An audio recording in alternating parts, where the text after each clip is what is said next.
Saint Augustine on the Harmony of the Gospels, Book 1, Chapter 14, of the fact that the God of the Hebrews, although the people were conquered, proved himself to be unconquered by overthrowing the idols and by turning all the Gentiles to his own service. Here indeed we have a wonderful fact which is not remarked by those few pagans who have remained such, namely, that this God of the Hebrews, who was offended by the conquered and who was also denied acceptance by the conquerors, is now preached and worshipped among all the nations. This is that God of Israel, of whom the prophet spoke so long time since, when he thus addressed the people of God, "And he who brought you out, the God of Israel, shall be called the God of the whole earth." What was thus prophesied has been brought to pass through the name of the Christ, who comes to men in the form of a descendant of that very Israel, who was the grandson of Abraham, with whom the race of the Hebrews began. For it was to this Israel also that it was said, "In your seed shall all the tribes of the earth be blessed."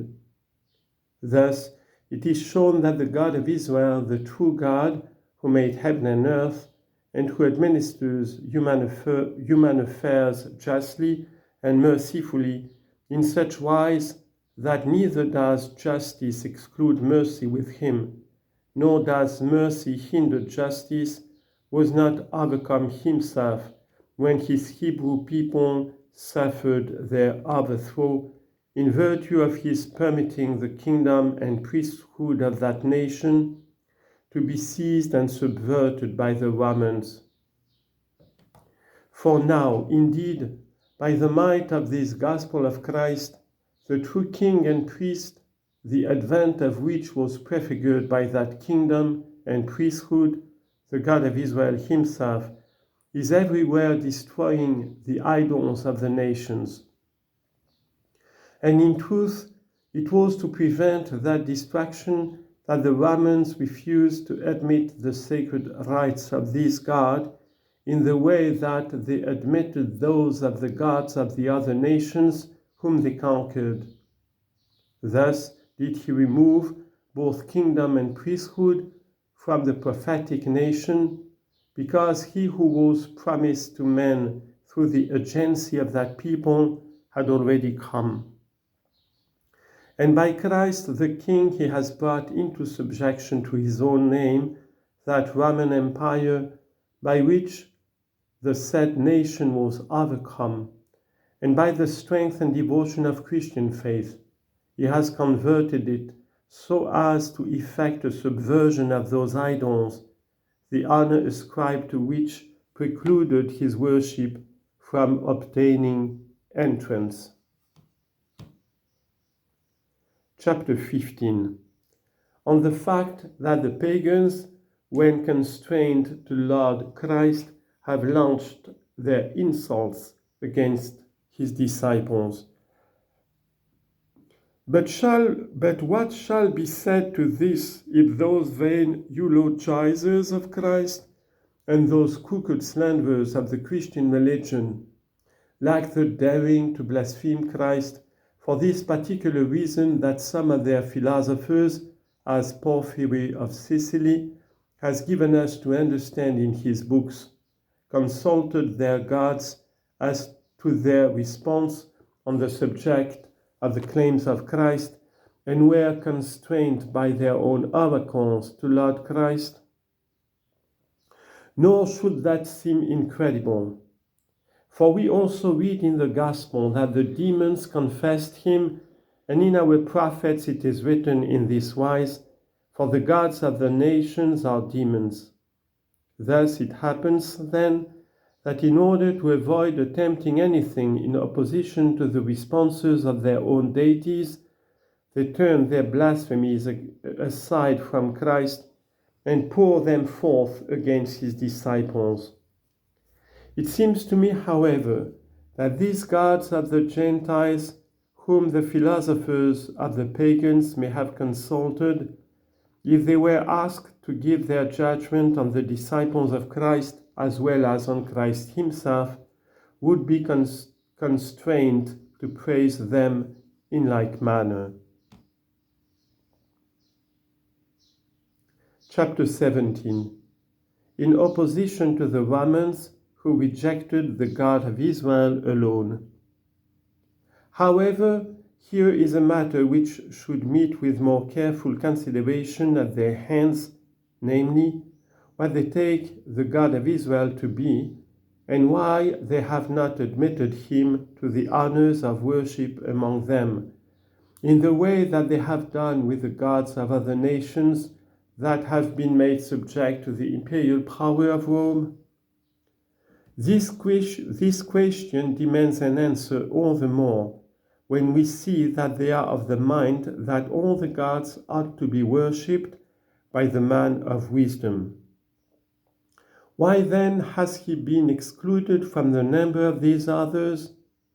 If he is very mighty, why is he the only deity that is not worshipped by them? If he has little or no might, why are the images of other gods broken in pieces by all the nations, while he is now almost the only God that is worshipped among these peoples? From the grasp of this question, these men shall never be able to extricate themselves, who worship both the greater and the lesser deities, whom they hold to be gods, and at the same time refuse to worship this God who has proved himself stronger than all those to whom they do service. If he is a God of great virtue, why has he been deemed worthy only of rejection? And if he is a God of little or no power, why has he been able to accomplish so much although rejected? If he is good, why is he the only one separated from the other good deities? And if he is evil, why is he who stands thus alone not subjugated by so many good deities? If he is truthful, why are his precepts scorned? And if he is a liar, why are his predictions fulfilled?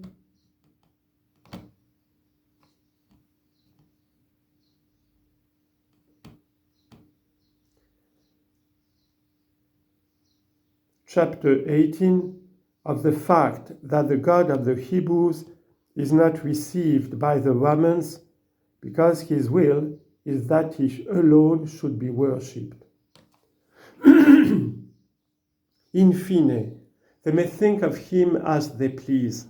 Still, we may ask whether it is the case that the Romans refuse to consider evil deities as also proper objects of worship. Those Romans who have erected furnace to pallor and fever, and who enjoin both that the good demons are to be treated, and that the evil demons are to be propitiated. Whatever their opinion then of him may be, the question still is, why is he the only deity whom they have judged worthy neither of being called upon for help nor of being propitiated? What God is this who is either one so unknown that he is the only one not discovered as yet among so many gods, or who is one so well known that he is now the only one worshipped by so many men? There remains then nothing which they can possibly allege in explanation of their refusal to admit the worship of this God, except that his will was that he alone should be worshipped. And his command was that those gods of the Gentiles that they were worshipping at the time should cease to be worshipped. But an answer to this other question is rather to be required of them, namely, what manner of deity they consider this God to be, who has forbidden the worship of those other gods for whom they erected temples and images. This God, who has also been possessed of might so vast that his will has prevailed more in effecting the destruction of their images than theirs has availed to secure the non-admittance of his worship. And indeed, the opinion of that philosopher of theirs is given in plain terms, whom even on the authority of their own oracle they have maintained to have been the wisest of all men.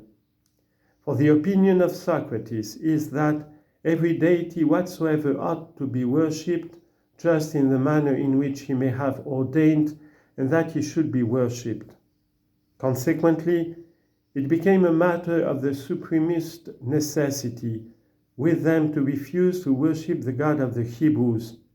For if they were minded to worship him in a method different from the way in which he had declared that he ought to be worshipped, then assuredly they would have been worshipping not this God as he is, but some figment of their own. And on the other hand, if they were willing to worship him in the manner which he had indicated, then they could not but perceive that they were not at liberty to worship those other deities whom he interdicted them from worshipping. Thus was it, therefore, that they rejected the service of the one true God, because they were afraid that they might offend the many false gods. For they thought that the anger of those deities would be more to their injury than the goodwill of this God would be to their profit.